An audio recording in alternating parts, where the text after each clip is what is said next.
Well, I love this first question for you. It's a bit timely. What's your favorite Thanksgiving dish?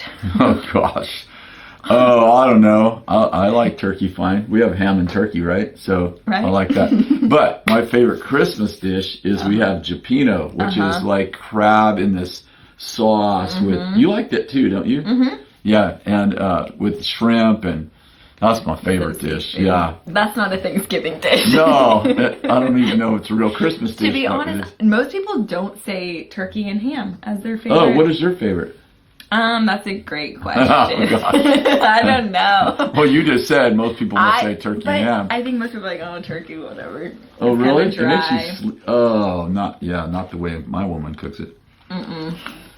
Yeah, it's not, it's not a fan favorite meat, but... You might want to make it clear that when you've come to my house for turkey, it wasn't dry. That's true. My mom makes a pretty stellar turkey. Oh, yeah, okay. There you go. I have to say. Guess you have to know how to do it, Yeah. Huh? Okay. Well, on to the real questions here. Here we go. Here we are. People tune in, they're like, I could give a rip what kind of turkey he likes. What kind of... No, they've asked these questions. Okay. Yeah. Okay.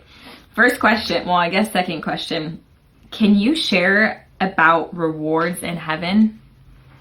Well, I mean, all I do is just quote Jesus that, said that store up for yourself treasure in heaven, not on earth, where moth and rust, is destroyed, thieves break in and steal. So, I mean, we are encouraged to Colossians 3 says to set your mind on heaven and not on earth or above.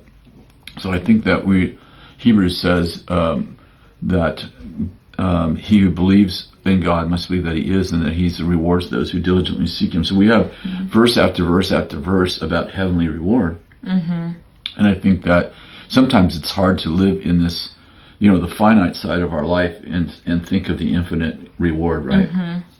But salvation is, of course, a part of that. But I don't think we're going to be floating around like, clouds in heaven with nothing to do. I think that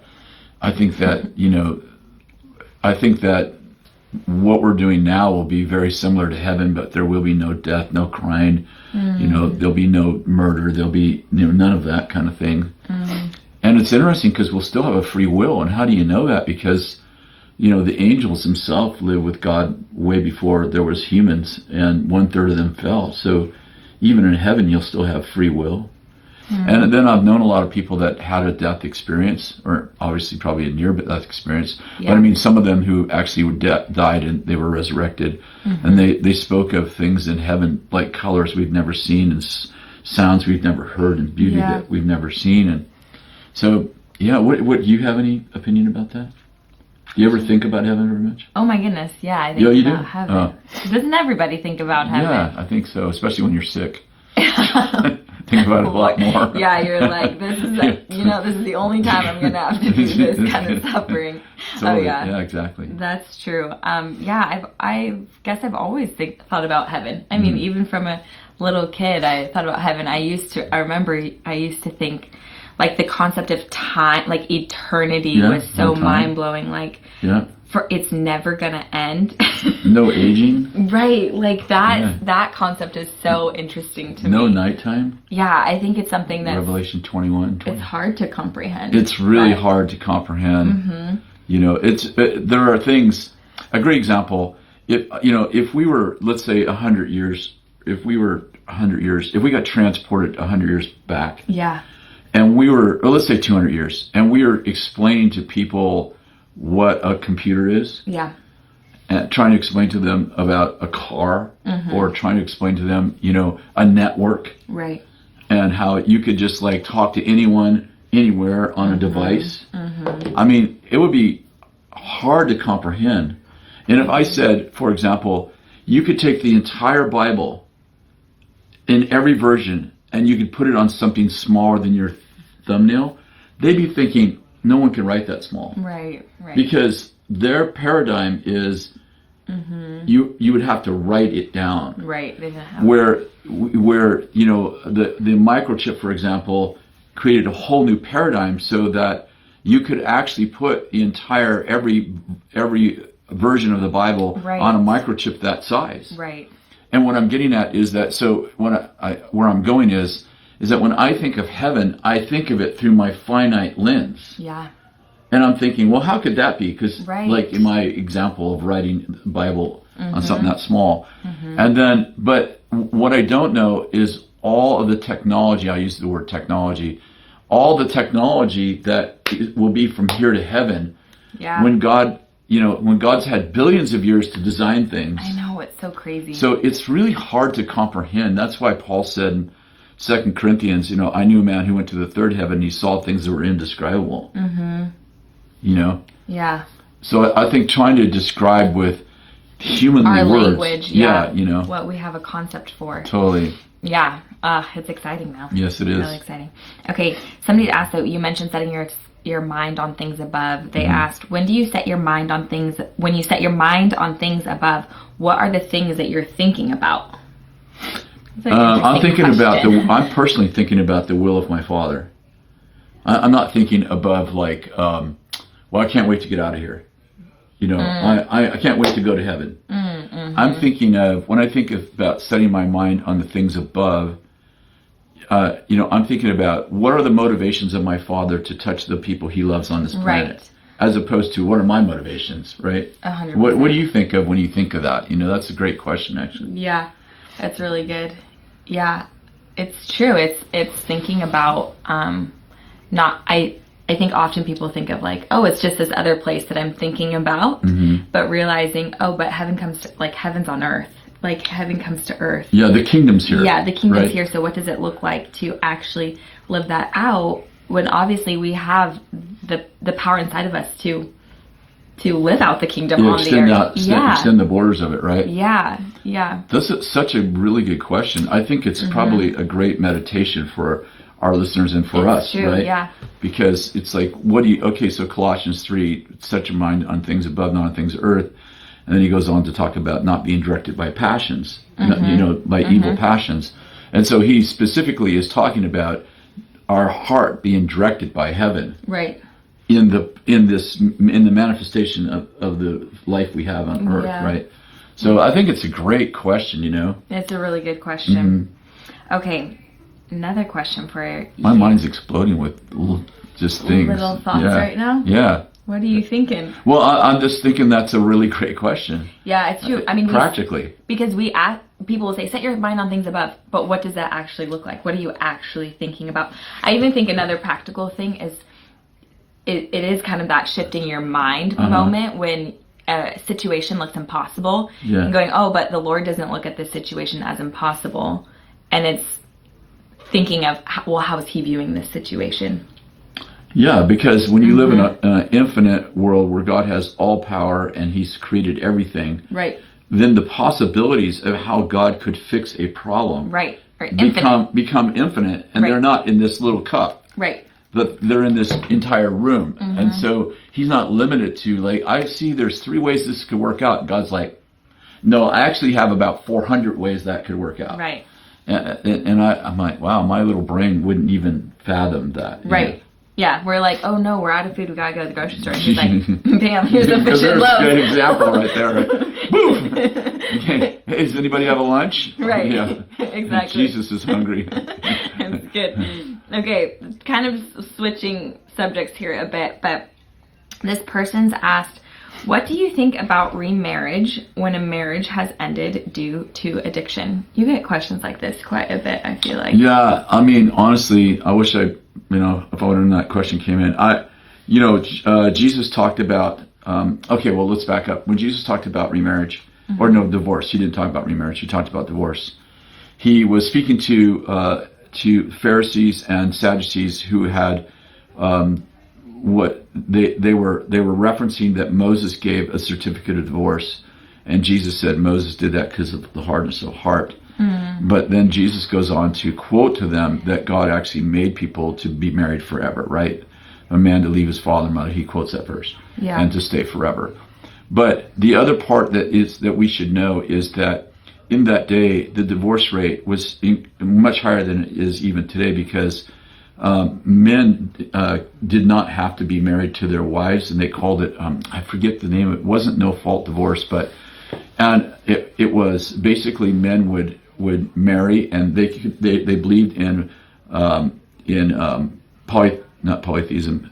They believed Polygamy. in polygamy, so they could have multiple wives, and then they just throw their wives away because they didn't have any value for women. And so Jesus was like saying to them, when you marry, it's supposed to be forever. And in fact, when Peter hears that, when they walk away, Peter says, well, then who could endure this? Yeah. In other words, he's married. He's never thought he's married forever. Like, I have to stay with her forever.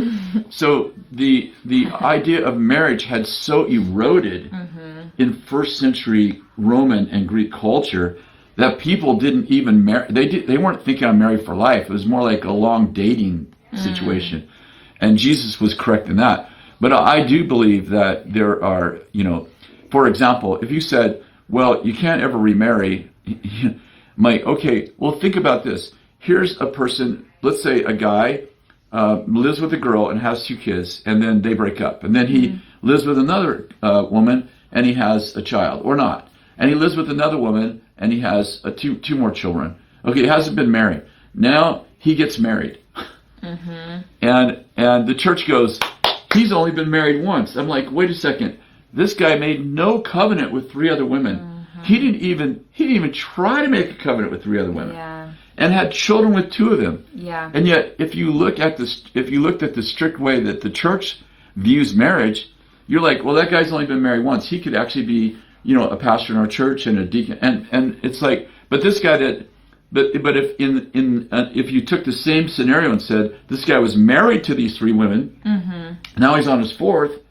Well, in almost every denomination, he couldn't even be a deacon. Yeah. In anyone's church. Yeah. So I'm saying, how do you reconcile a person who lived with people and never married them, had children with them, and then gets married, and he's celebrated as if he's married one time, when actually the person who married and got divorced, from the standpoint, I'm only saying from the standpoint of possibly his heart, he tried to make a covenant that didn't work.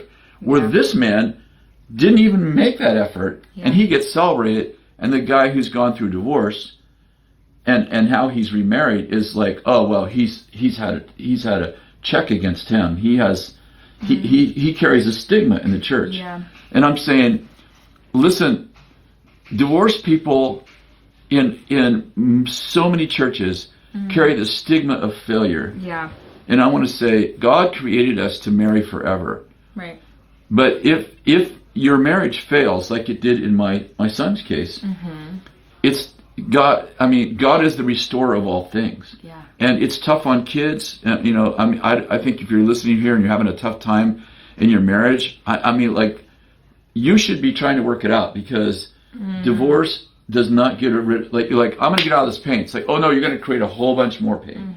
So there has to be, from the standpoint of wisdom, there has to be no way that this marriage could ever work from the standpoint of including God in it, because that person's will is against you and they are not wanting to change. And marriage takes 2 people. Yeah. Because you're going to create a bunch more pain, and it isn't just going to be the pain of you and the husband, it's going to be, or you and the wife, it's going to be the pain of broken covenants that your children have to work through. I was going to say the children can work through it, but having my mom was married 3 times, so it's not easy to work through broken covenants, and it's not impossible. Your kids aren't damaged forever, right? But it really affects everyone. Yeah. That's good. I would ask you what you think, but I think we should go on. You covered it. Yeah. I think we only have time for one more question. Oh gosh. I know. That was a long answer too. Sorry. It's okay. We'll be back for more. Somebody's asked, what is the difference between discipline and religious practice? Like discipline, a fruit of the spirit, like self-control, but and a religious practice. What's that mean? Like the difference between I have discipline and I'm being religious. Oh. Well, discipline is always for your good, right? I love you too much to leave you the way you are.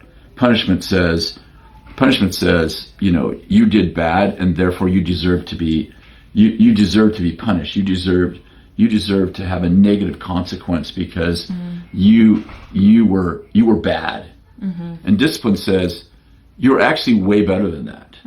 And discipline isn't giving you negative consequences for the thing you did, so that so justice will be served.